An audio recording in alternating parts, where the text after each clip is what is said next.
दो चीजें बड़ा स्मरण में रखिएगा। एक वैशाख महीने में मट्टी के पात्र का जल,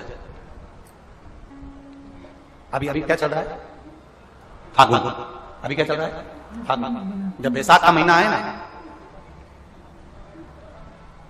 जितने यहां बैठे हो, जितने आस्था चैनल पर सुन रहे हो, जितने फेसबुक यूट्यूब पर कथा श्रवण कर रहे हो, जितने मोबाइलों पर देख रहे हैं, प्रयास करना वैशाख के महीने में मिट्टी के पात्र में जो रात्रि भर जल रखा हो, मिट्टी के पात्र में, अगर आपके पास में घड़ा हो, हंडा हो, नी हो, तो दिया हो, दीपक हो, कुल्लड़ हो, कोई भी तुम्हारे पास में जो मिट्टी का पात्र उसमें जल भरना, वो जल वैशाख के महीने की किसी भी सोमवार के दिन, किसी भी सोमवार के दिन, वैशाख महीने में या किसी प्रदोष के दिन या वैशाख महीने के शिवरात्रि के दिन, मिट्टी के पात्र का जल अपने घर के प्रत्येक व्यक्ति का स्पर्श कराकर उस मिट्टी के पात्र के जल को तांबे के पात्र में डाल लीजिए और घर के प्रत्येक व्यक्ति का स्पर्श करा लीजिए और शंकर भगवान पर कुंदकेश्वर महादेव के नाम से समर्पित करिए। कुंदकेश्वर महादेव।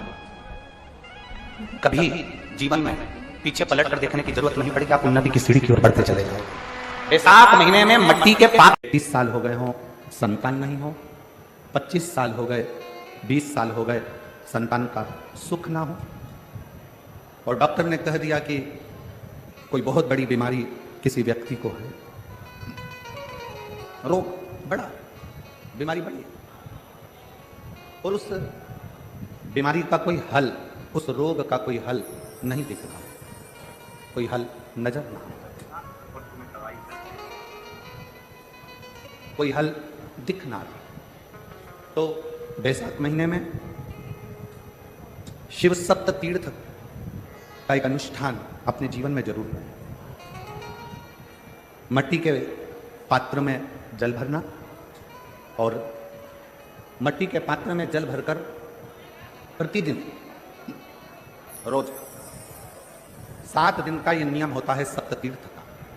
सप्त तीर्थ, बस वैशाख के महीने में जब आप सप्त तीर्थ का अनुष्ठान करें, 1 घड़ा जल का रोज भरें प्रतिदिन,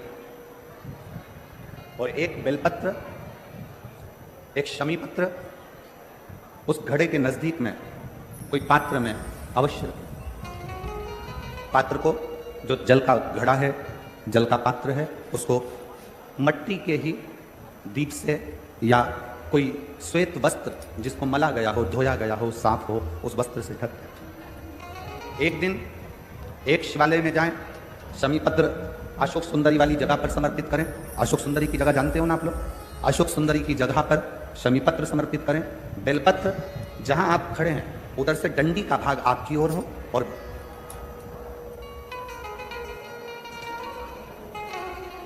जहां आप खड़े हैं वहां डंडी का भाग आपकी ओर हो और बेलपत्र शिव जी को समर्पित करा जाए। फिर जो मट्टी के पात्र में जल है वो भगवान शंकर को अपनी कामना कर कर शिव जी को समर्पित कर दो।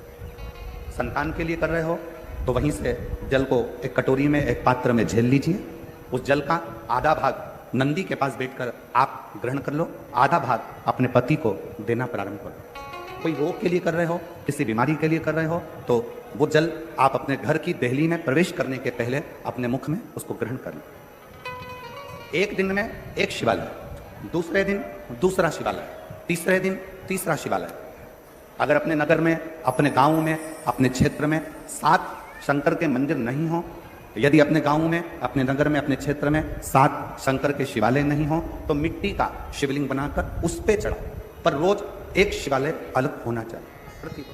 प्रदोष के दिन जब आप इस सप्त तीर्थ का विराम करेंगे, उस समय पर जल, जब प्रदोष काल आए, प्रदोष काल का जब समय हो जल चढ़ाओ सुबह, और प्रदोष काल का जब समय हो उस जल का पान उस प्रदोष काल में कर लेना। प्रदोष काल में उस जल को शंकर का पंचाक्षर मंत्र नमः शिवाय, षडाक्षर मंत्र ओम नमः शिवाय या श्री शिवाय नमस्तुभ्यम बोलकर प्रदोष काल में उस जल का पान करें।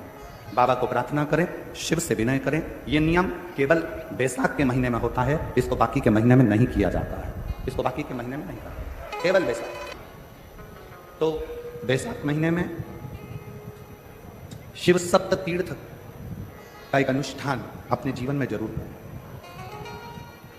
मट्टी के पात्र में जल भरना और मट्टी के पात्र में जल भरकर प्रतिदिन रोज 7 दिन का यह नियम होता है सप्त तीर्थ का। सप्त तीर्थ, बस विराम जो है उसका प्रदोष के दिन होना चाहिए। और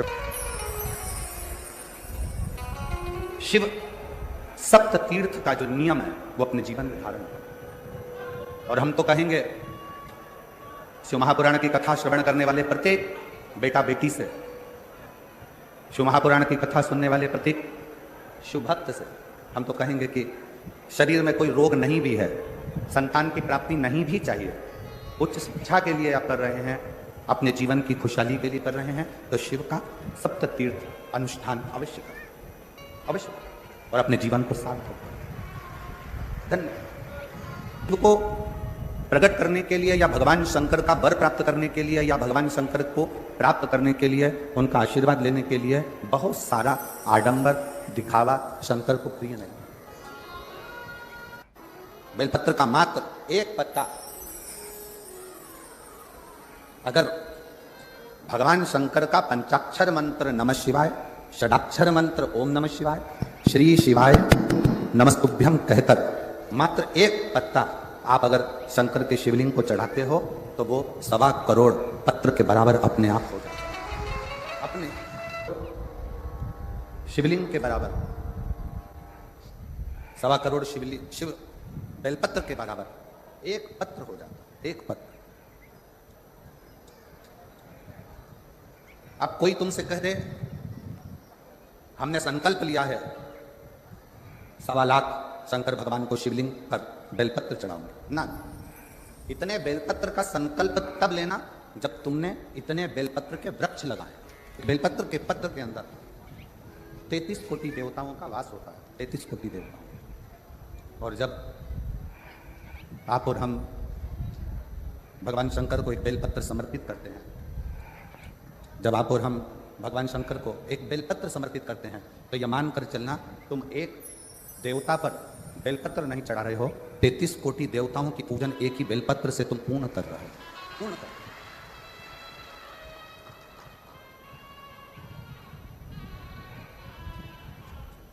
सारे देवताओं की पूजन, सारे देवताओं की आराधना, सारे देवताओं की अर्चना तुम एक बेलपत्र से पूर्ण कर ले रहे हो, एक बेलपत्र।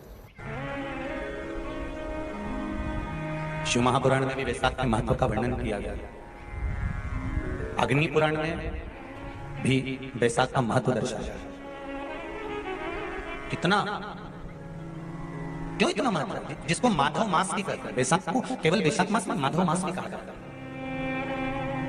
कितना महत्व उसका, कितना, क्योंकि सतयुग, त्रेता, द्वापर और कलियुग, ये 4 युग जो हैं, इसमें सतयुग,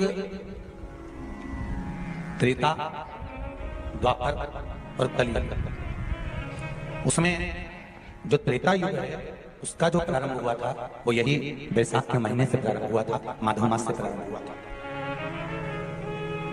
और इस पवित्र मास में कुर्मा अवतार, हयग्रीव अवतार, नरसिंह अवतार, नरनारायण अवतार, परशुराम अवतार, गंगा अवतार, ये सारे अवतार भगवान नारायण ने, भगवान विष्णु ने, मेरे शंकर भगवान ने,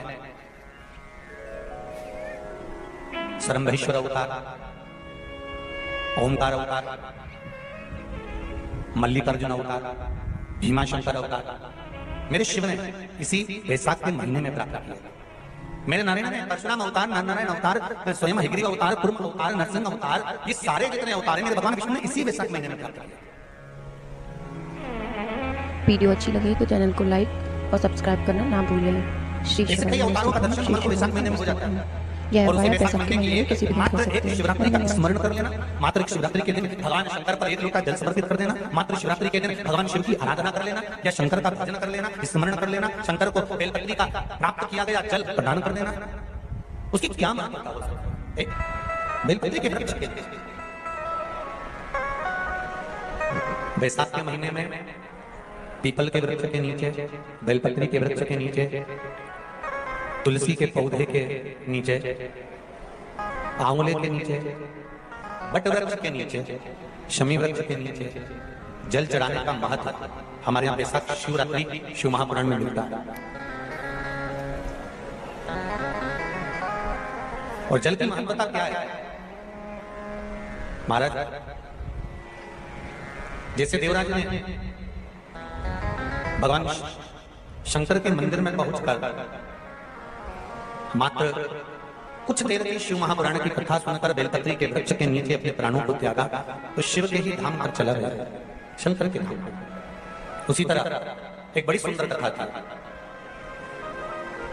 पुष्पकेतु नामक एक राजा हुए, जिनके घर में एक पुत्र हुआ जिसका नाम था हेमकांत। क्या नाम था? जम के बोलो, हेमकांत। एक पुत्र हुआ जिसका नाम हेमकांत।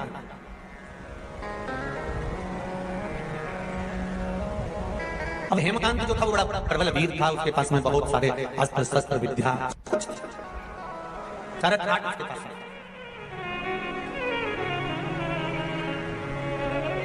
बैसाखी शिवरात्रि शिव महापुराण की कथा कर रही है। एक दिन हेमकांत बैसाख का महीना, अगर किसी को एक गिलास पानी भी पिलाने का मौका मिल जाए ना, तो समझ लेना कि तुमने गंगा जी की 100 डुबकी लगा दी।